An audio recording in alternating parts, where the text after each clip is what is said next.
show us the edge. Yes. The chip on the shoulders, the fight and the passion that comes from within. Whoa. Trying to win on every level. Yeah. Expectations high. Gotta show them you can fly. Play harder, better, smarter. Baby, put the league on notice. Show me the edge, yeah.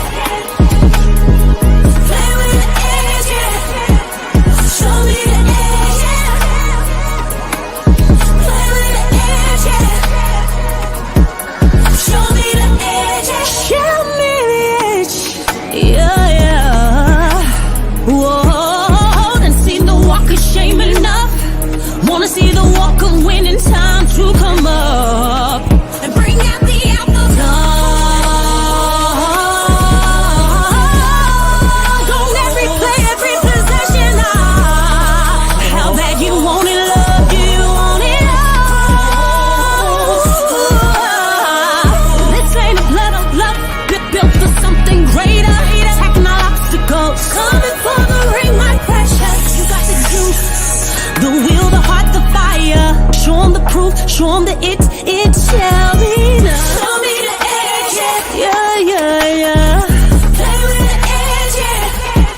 Show me the edge, yeah.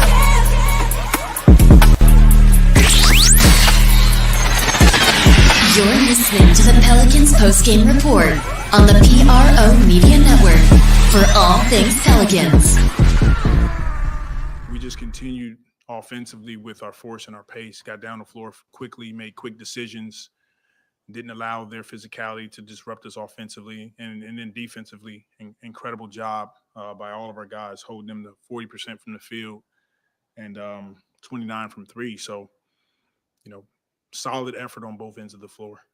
He always brings the energy for you. Yeah. You said before, he's a guy that'll lace him up every night, if at all possible. How important was he tonight? And do you see a different energy out of him when he has the ball in his hands?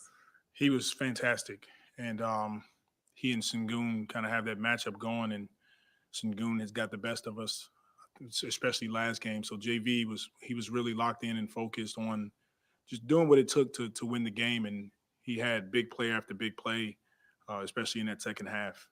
I mean, in the fourth quarter, I think he had 14 going into the fourth. You guys played through him a lot. Did you just see like, all right, he's kind of got a rhythm. We should really play through him here? Yeah, it was one of those games where it's not broke, don't fix it. Throw it to JV, throw it to the big fella and let him settle us down. And then he creates offense. He's getting a shot for himself, for a teammate, or he's going to the free throw line. On nights when Zion isn't going to be in the lineup, does that change your approach going into the game of like, we just know we can get JV some more post touches in this game? Does it change that at all? Yeah, it kind of forces us to do it, to throw the ball more to JV to create some offense for us. But, when Zion's on the floor, he didn't get as many touches down there, and rightfully so. Zion's occupying that space. But tonight, we had him on the floor with mostly perimeter guys that can shoot and space the floor, and it allows him space and opportunity, and he took advantage of it. You guys had a really difficult January schedule. You finished the month 8-7. What's just your evaluation of getting through these 15 games and that 8-7 record? Yeah, like you said, we knew we had a tough month ahead of us. We still got a few tough games coming up, but it's really a credit to our staff and our players for continuing to just stick with it and continuing to put in the extra work when no one's looking.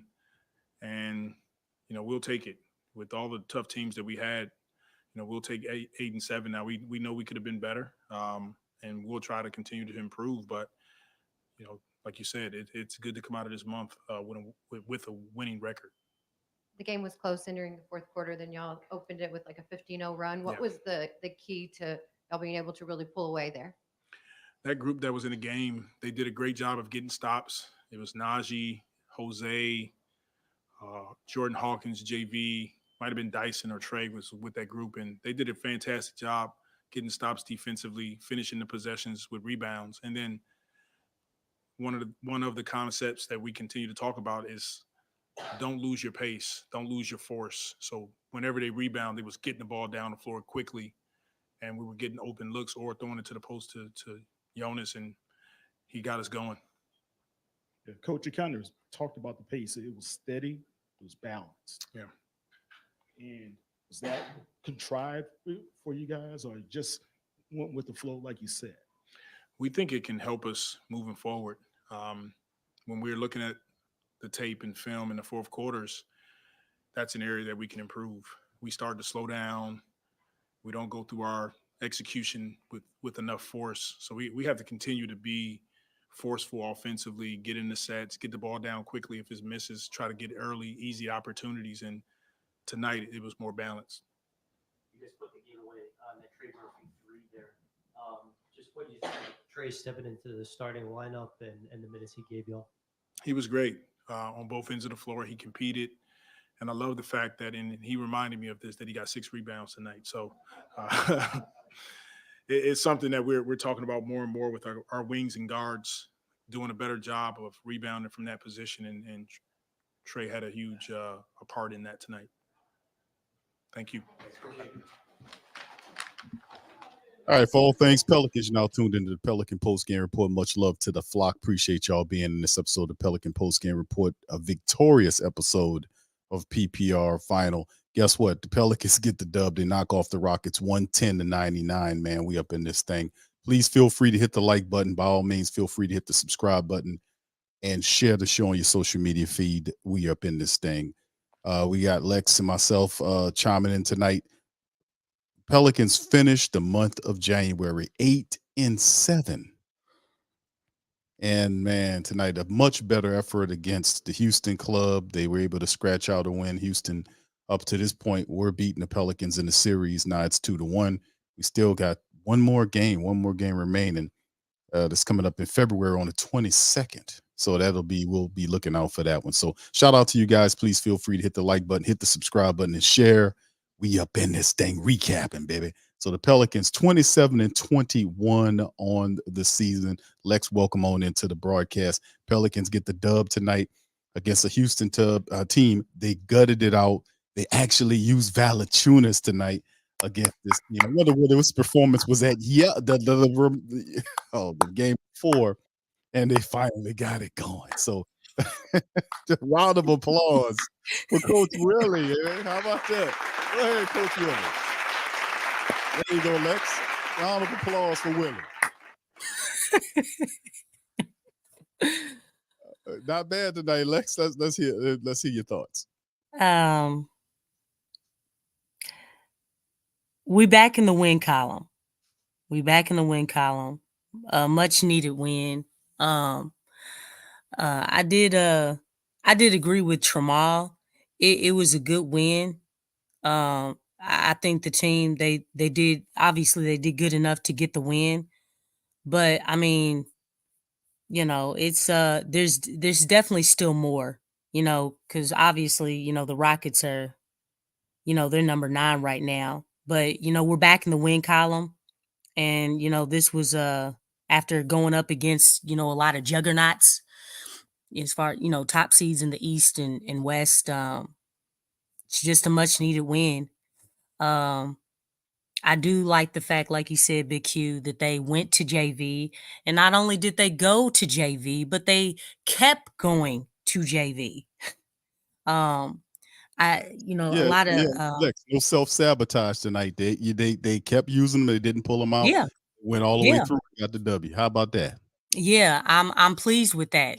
That's like the first of, I don't know that other number, but you know what I'm saying? You love to see it. I said before, the inside game is the bread and butter of this team. We have 2 skilled guys in Jonas and Zion that really give, a lot of problems in the paint when we go to them on a regular. So obviously Zion was out tonight, but JV really against the Rockets, these are JV's type. These are his type of games. Because really, I mean, when you think even from last season, when we went to him for the first 3 quarters and then we went away from him, we ended up losing. But he eats against the Rockets, and that's what he did on tonight. So I'm so glad that they kept going to him. And I listened to their analysts, and they were saying, man, we can't do nothing with that dude. I mean, it's like, boards, the rebounding was beautiful. I like the fact that, everybody, I mean, it was like what, 56 boards. That's right. Yeah, I mean, I always say, like, those are possessions. Those are extra possessions, and extra possessions lead to more opportunities. So, I mean, this was a good win. JV did his thing. They kept going to him. It was working. Um, shoot, Willie even used the quote I was using. If it ain't broke, don't fix it. So he really took that to the max in this game. So pleased with the win. Glad we're back in the win column. Still got a lot of work to do though. Indeed, we close out like you said. 8-7 was the record for the month of January, which was a very tough month, man. We faced off a lot of teams, a lot of questions answered early on, so a lot of work. You're definitely right on that, Lex. Let's hit some team statistics before we jump into the individuals. Pelicans 50% shooting tonight from the field for the Pels, 41 of 82. They were 11 of 34 from downtown for 32.4%, 71% from the foul line tonight, 17 of 24. They finished with, like you said, 56 rebounds by the Pelicans, 12 of which were offensive. They did have only 20 assists in the matchup, but outside of that, missing Herb, missing Zion, they still put on a hell of a performance. Pelicans a deep team, man. 16 turnovers tonight. That's a lot by the Pels. They did have the fast break battle lost though, but look at the points in the paint. The Pelicans really dominated because of Vel and others. So 50 points by the Pelicans against 36 by Houston. They just overwhelmed the Rockets club there, and Sangoon just was not nearly as effective as he was in the first matchup. The Pelicans went at him using Big V and completely just knocked him off center. When Vel attacked him offensively, made him play defense, you could see it wore him out offensively. He was missing layups at the rim, everything. It just wasn't going for him tonight. Pelicans a well-rounded effort individually speaking from some of our best players. 25 from Vel with 14 rebounds. He was big in this matchup in 33 minutes of action. BI finished with 24 points in 36 minutes. He also had a double-double, 24 and 10 from BI with 2 blocks in the matchup. He did, however, have 6 turnovers, but it was still a solid effort. 19 points from CJ McCollum in 36 minutes of action. He finished with 5 rebounds and 3 assists for him. He also had a couple of blocks. He was doing his thing, man, knowing when to attack. Those 3 had it going on. Trey still kind of coming out of some rough shooting, but he did hit 3-pointers tonight, 3 of 10 from downtown. He finished with 13 points, 16 boards from him, and we talk about guys that really had a great effort tonight. And of course, Vel with the plus 13 on the plus minus, plus 8 by Najee, plus 17 for Jayhawk. Just 3 points for him tonight. But Najee Marshall was fantastic in this game, man. He came in and did so many really solid things for the Pelicans. Even though he had 10 points, he finished with 31 minutes, 10 points, 7 boards, 2 assists. And he was in there just doing a lot of great things, man, for them tonight to help the Pelicans kind of separate and get this win. He was very solid in this game. So, Lex, feel free to touch on some of these stats that I just went over. Let's see here. I mean, obviously, JV did his thing. He had a double-double. Wow. And BI, he had a double-double too. No, wait a second. Okay. All right, I was looking at it wrong. Okay, but yeah, I think it was pretty solid. I know Nance, he didn't really contribute, from a points perspective, but I mean, this was JV's game, so I don't really have a problem with that because we know what Nance brings to the team. Marshall really had a night off the bench, which was really good, but shoot, we had the 3 guys that did play out of the 4, they all scored. But yeah, I mean, it it was a total team effort. I think, everybody pretty much contributed. I mean, Dyson, I'm glad he was looking for his shot compared to other games. Um, because obviously he got up attempts and he made some shots. So really happy for him there that he found that he can attempt a shot in the game again. But yeah, I mean, it was collective as far as the effort. Like I said before, JV had a heck of a night. I mean, this was definitely his night. He opened up a lot of doors for the perimeter, and that really helps out a lot when something is working and we continue to go to it.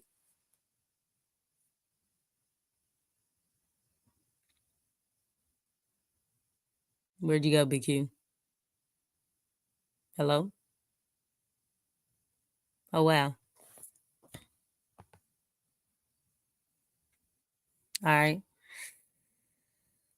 Well, guess Big Q's not on here no more. He got booted out.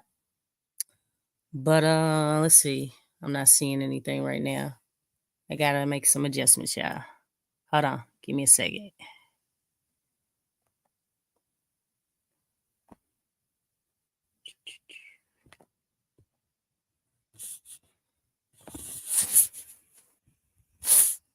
Uh-oh.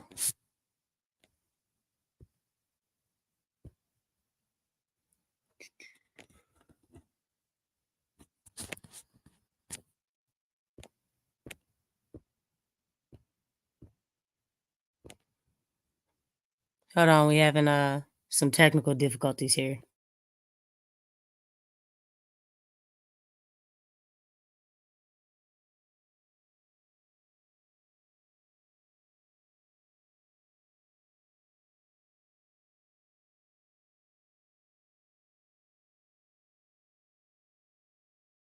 All right, sorry about that, fam. We had a little issue with the computer. Lex, you still there? Yeah, I'm still here. All right, sorry about that, man. I don't know what happened. Just had a shutdown, but we back in effect. But did you feel free to? Did you finish your thought? I won't cut you off. Oh yeah, I did. Yeah, I finished and then everything kind of went haywire there. Oh yeah, it's all good. Yeah. Well, listen, let me tell you something, man. It's much better effort. We often talk about the Pelicans and needing to have better efforts, like against this team. We needed to beat the Houston Rockets, man. We were losing these games. We had these three tough losses. We didn't need to go into Houston and lose this matchup against them. And the Pelicans went down there, minus Zion and Herb, and they got the W, man. I'm very happy and pleased about that. Now, the next matchup the Pelicans have to face off against is a team that's currently on the 2-game losing streak. They're one of the worst teams in the NBA. And we'll face off with the San Antonio Spurs of all teams. And man, the Pelicans can get on a quick little winning streak right here. Lex, on the second, as we take on the San Antonio bumbling ass Spurs, man. You can see the matchup indicator has us completely demolishing the Spurs right now. And of course, yeah, I'm taking shots at Tasha and Sean. That's they Yeah, I was I was about to say, like, where Tasha? Where Tasha and what's his name again? I forget his name. yeah, her husband Sean. Yeah, man, they Spurs. Okay. I get. Yeah, they always kind of give us a little tease every now and again about it. But this team is not a very good team here, but they have a lot of talent here, man, and we can't take them lightly easy. We have to smack them down and knock them around. So Lex, what you think about what we need to do to take care of business against the San Antonio Spurs? Uh, Definitely play with energy.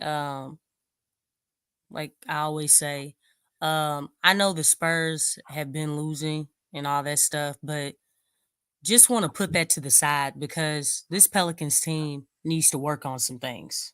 All right. So definitely don't want to play down to the competition or play like, hey, we don't have to go in here and work hard, go through the motions, all that good stuff. We need to play like we're trying to accomplish something.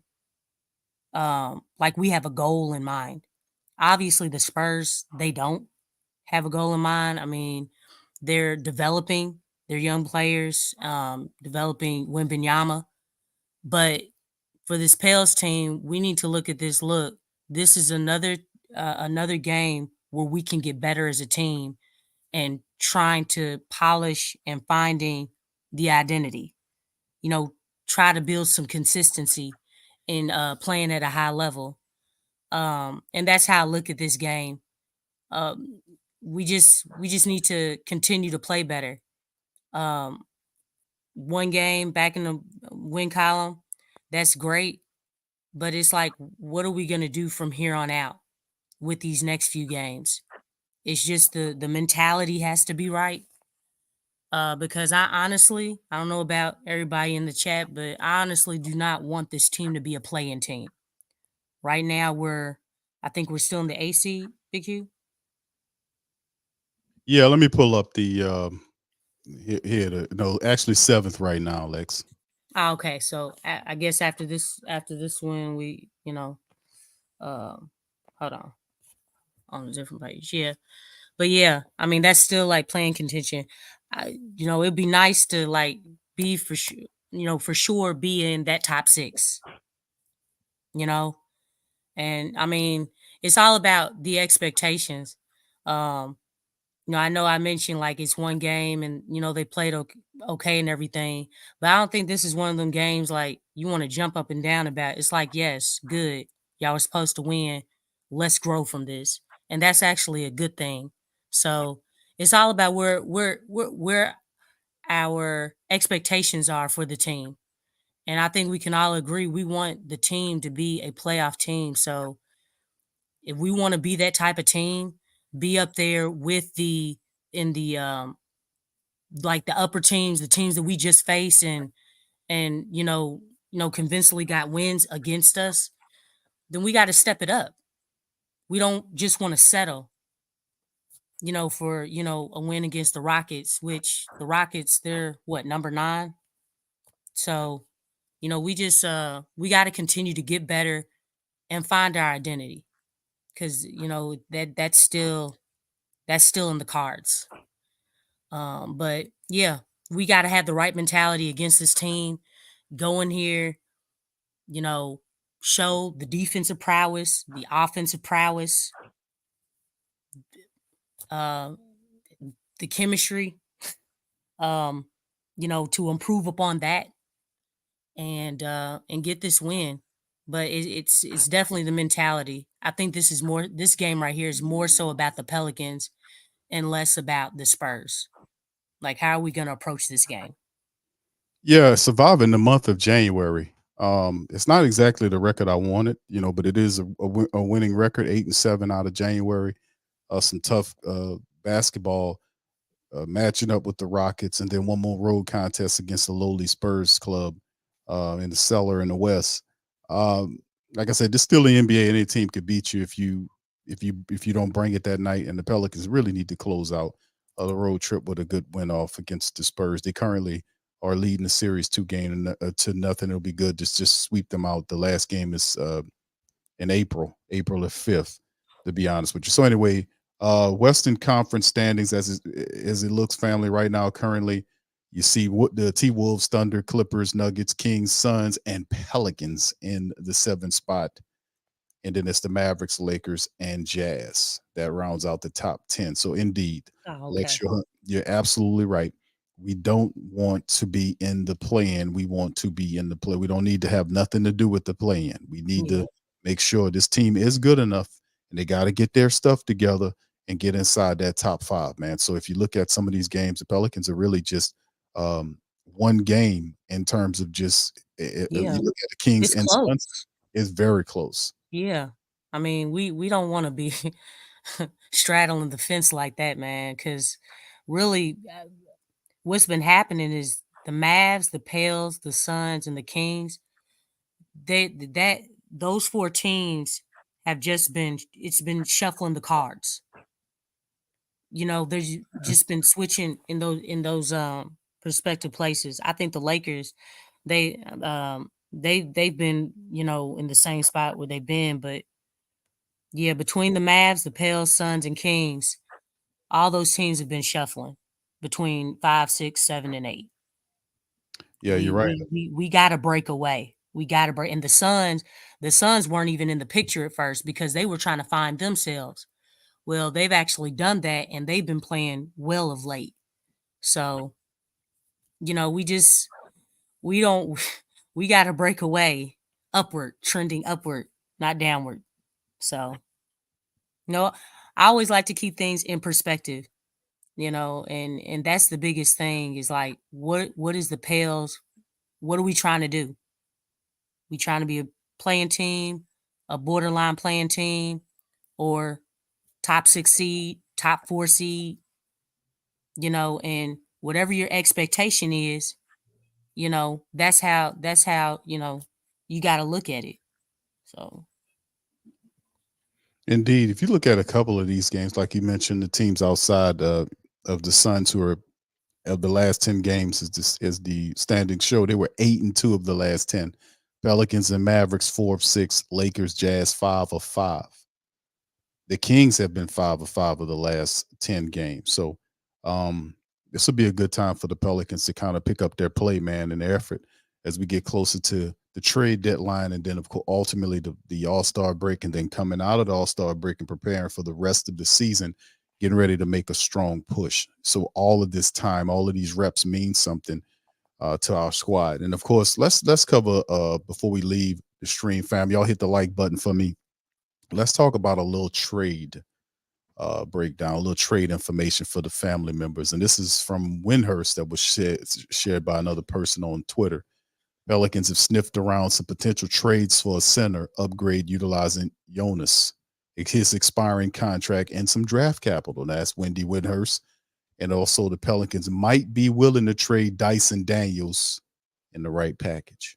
So that's something right there that Windhurst is talking about for the Pels going forward. So like we talked about, we ultimately mentioned now, and Lex, I know where you stand at here about Jonas playing himself into to the contract. But like I said, it was a gift and a curse at the same time, because one, even though Jonas has been fantastic, like tonight, he was the key ingredient why the Pelicans were able to beat the Rockets. Pelicans could have won the previous matchup had they employed the strategy and stuck with it. A lot of times the coaches get in the way. Sometimes the effort's not there on the court. We got to be able to mesh it all together. But as we get closer and closer to February to the 8th, remember tomorrow is the 1st of the month. We're getting very, very close to that trade deadline, and there has been nothing, on the street, word on the street, there is nothing in terms of the Pelicans negotiating to keep Valanciunas. Everything that is coming out is the Pelicans are imploring or looking at trades of rim protecting centers. There was an article that came out that eventually the Pelicans would be looking at a point guard. That's something different, but priority one is they've been sniffing around for rim protecting centers, and you've seen most of the guys that they like. So this is just something just to let the family members know. Of course, there are some moves that's going to come. I mean, it's getting down to the situation like when Najee Marshall played well tonight, and I was like, man, we know we have EJ Liddell on a pretty much an inexpensive deal, but boy, Najee Marshall, man, he's, imagine not having him tonight and his effort and some of these games and how Najee plays and what he can bring when eventually we do get into the playoffs, his defense, his versatility, when his shot is falling, his attack, right? He's fearless. When you need somebody to go to the cup, regardless of what's going on, Najee gets there. And I often joke about Najee leading the NBA and falling on his ass. Cause I mean, he'll get knocked down, get back up, go to the line, hit the foul shot. He's just fantastic. So, I mean, I often think about with his deal coming up, man, I was like, man, damn, you can't pay everybody, but goodness gracious, man, we got quite a few really good ballers for us, man. So let's talk about this right quick. Lex, thoughts on the Valanciunas rumor mill? let me say this. I think when you think about just big men, especially specifically with big men. I mean, you can say the same thing with any other position, but it's going to be a huge opportunity cost. It really is. If we get a shot blocking big, we're going to lose the skill part. We're going to lose the shooting part. Jonas, he does shoot from behind the arc. Um, a lot of the bigs that they're naming, they don't do that. Now they are more athletic, whereas Jonas is not. Their agility, their lateral movements are better. They're just a whole lot quicker. But and they run the floor better. But I don't know. I mean, Jonas doesn't run the floor bad. He's actually pretty solid. And I don't know intimately as far as the health of the other bigs, but one thing that we cannot deny is that Jonas Valanciunas, that man is available, people. Okay? And we all know the strength of or the power of being available, to just be there. Because without Jonas being out there in a lot of these games, we would have had absolutely no chance. So, that's one thing that I really like about Jonas is that he has been available. And, he's been there. He's been there. But definitely it's going to be an opportunity cost. I still would like to keep Jonas. And I think it's kind of crazy because the year that we finally start using him correctly is the year that, all right, it's time to trade him. You know what I'm saying? It's like, dang, how come we couldn't use him when he was well within his contract and, we knew he was going to be here? You know what I'm saying? Right. So that kind of stinks, in that regard. But it's going to be an opportunity cost for sure. We'll definitely have to see if whatever big they do get, how they're going to fit, how the spacing on the floor is going to be, because I know everybody has been talking about the spacing on the floor. Well, if you get a shot blocking big, someone who doesn't shoot behind the arc or have a 15 or 20 footer like Jonas does, where do you think they're going to be? They're going to be down in the paint. Yep. So that's also clogging up that space. I mean, it's just, you got to think about those things. Like when you say, hey, let's trade Jonas, what are we really saying? So, but mean- I really like his skill, man. I mean, as far as big men, and I've said this before, we see a lot of skilled big men from overseas. They are taking over the NBA. If you don't believe me, well, I'll name them. Embiid, Jokic, Şengün. He's like considered the baby Jokic, if you want to believe that. Giannis. These guys are like really pounding it, and just showing, they're up there. Those are the top guys in the league right now. So it's all about the opportunity cost. Like, what are we willing to really give up? And then how whatever we choose, is that really a step up or a step down? Right. That's so true, Lex. But like I said, from what I'm hearing on it is we know he makes over $15 million, and the Pelicans, like like you said, and we were saying this for some time now about Valanciunas, is that they just started learning how to use him properly. Times when he was cooking early on, they would go away from him. It was just kind of head scratching how they were underutilizing him. Now that they're utilizing him correctly, I'm thinking in my head, did they figure out the key how to use Val? Or they just doing this to up his trade value so they can see if they can get somebody? Probably Big That's Q, what I'm thinking about. because it's really something how all of a sudden they discovered how to use him Yeah. the year that he's up for trade rumors and things like that, or trade discussions. Yeah. Yeah. I didn't want to be a bit of a negative side, but like, man, this is a part of just upping his value so they can get him on up out of here. Because, like I said, there's nothing in terms of them keeping him, and from my knowledge, I think he played himself into should be an extension, but he wants the proper amount of money. He's averaging 14 and 10, and like you made mention of, he's available. Yeah. He's there. Like I said, some of these other guys, you're absolutely right. The guys that they're looking at, they don't Yeah. shoot that three ball. They No. don't have nothing to do with that. And I The don't know how available they are. You know what I'm saying? We don't know that information. If anybody has, I mean, please put that in the chat, because I mean, I personally don't know, but Jonas has been available for this team. Yeah, he has. I know for a fact that Gafford, who is the Washington center that the Pelicans were looking, had some rumors circulating around with him that he damn sure don't shoot the 3-pointer. He don't even have an attempt on shooting a three. So that's not what some of these guys do. I know Jarrett. I know he's not nothing. He's not a 3-point shooting big either. So I mean, a lot of these guys don't do what Jonas does, and that's going to be the trade off. I mean, you're going to get and like I said, Val is some people say top 5, and he's definitely a top 10, top 5 big in the game. He's super skilled, shoots outside, inside, and he might not be the most athletic guy in the game, but you can't deny he's probably one of the highest effort guys that we have out there.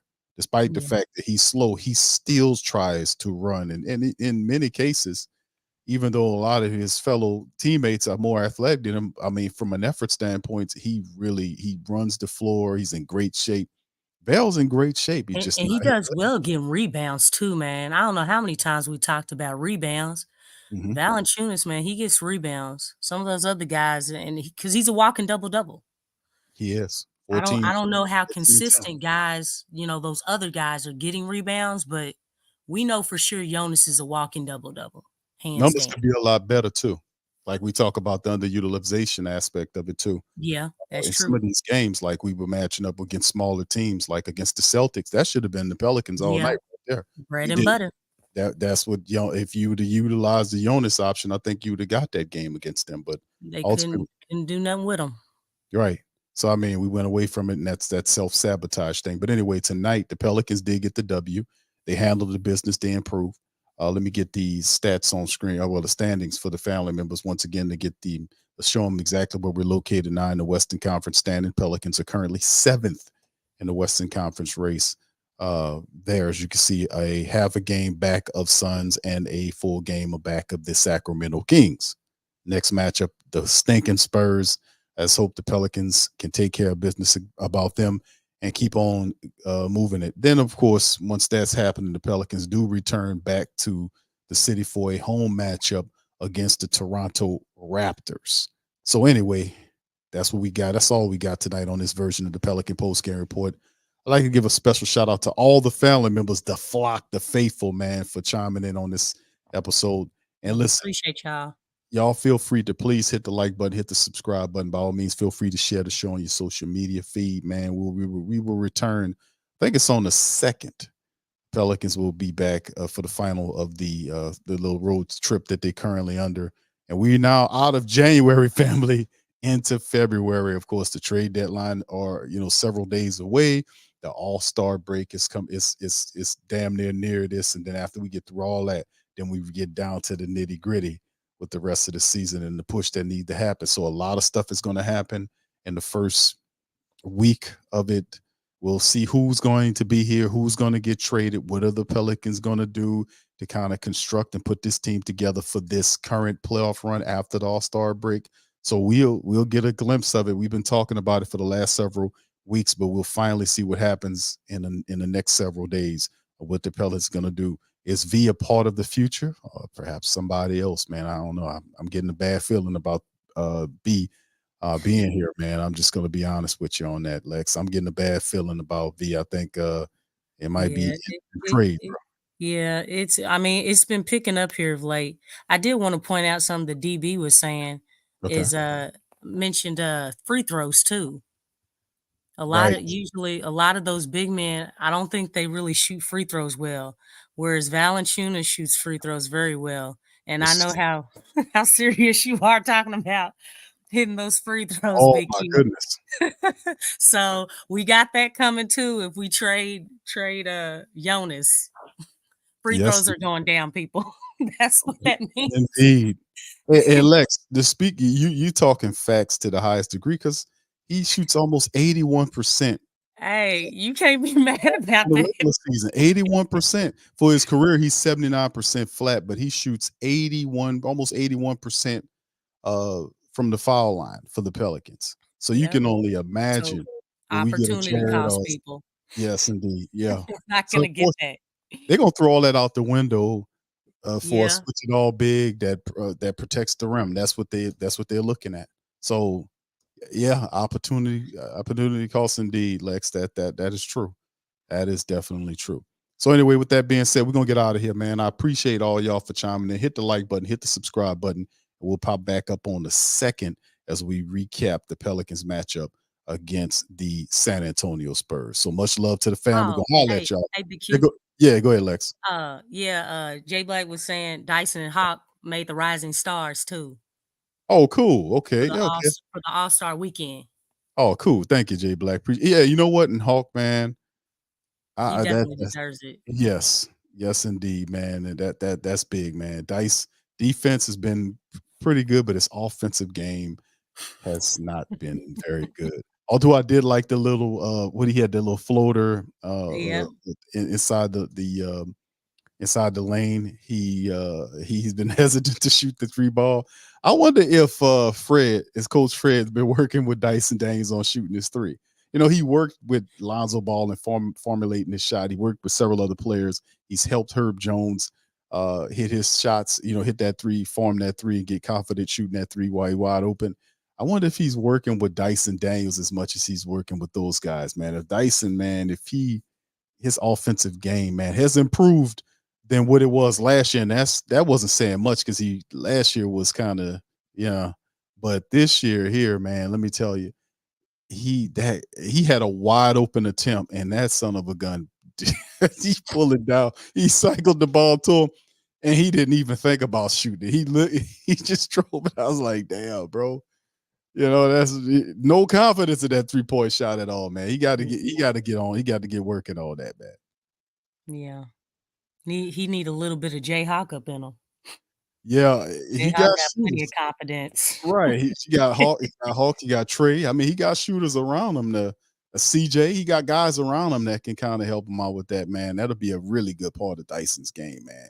He got his defense, and if he can learn to hit that 3-point shot, that would definitely open up a lot of things, man. That would definitely help out the offense. But anyway, with that being said, we're gonna chime in on y'all with the next one, man. Much love and go Pels. Go Pels. Show us the edge. Yes. The chip on the shoulders, the fight and the passion that comes from within. Whoa.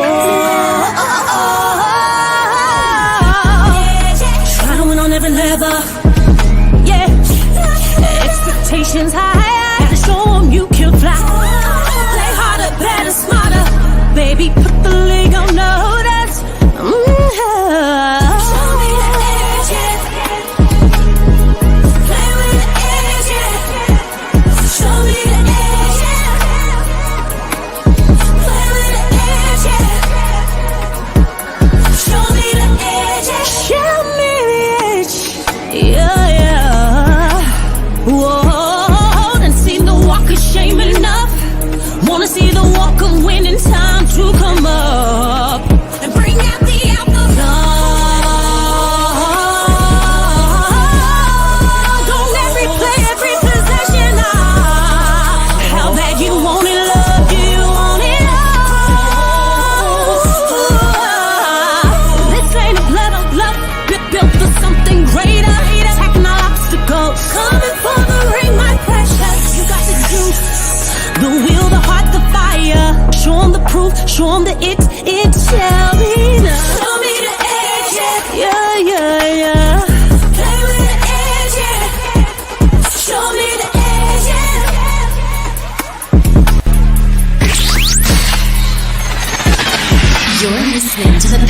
Post Game Report on the PRO Media Network for all things Pelicans.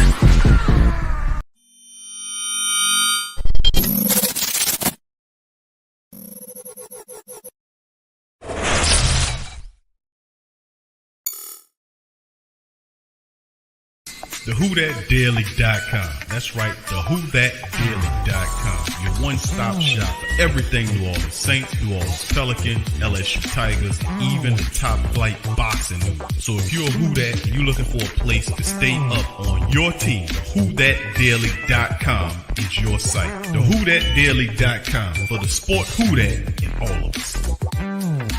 That's right, the Pro Shop is the platform store where you can go and buy all the latest merch to support the platform. Available at the Pro Shops, we have dozens of hundreds of products available for you and your family. Unisex tees for men and women, hoodies and sweatshirts, tank tops, kids and baby items, long sleeve tees, mugs, pillows, wall art, bath bedding, face masks, phone cases, stickers, bags, fanny packs, socks, hats, and many other items. Please feel free to check out the Pro Shops. The link is in the description section below. And remember, it helps the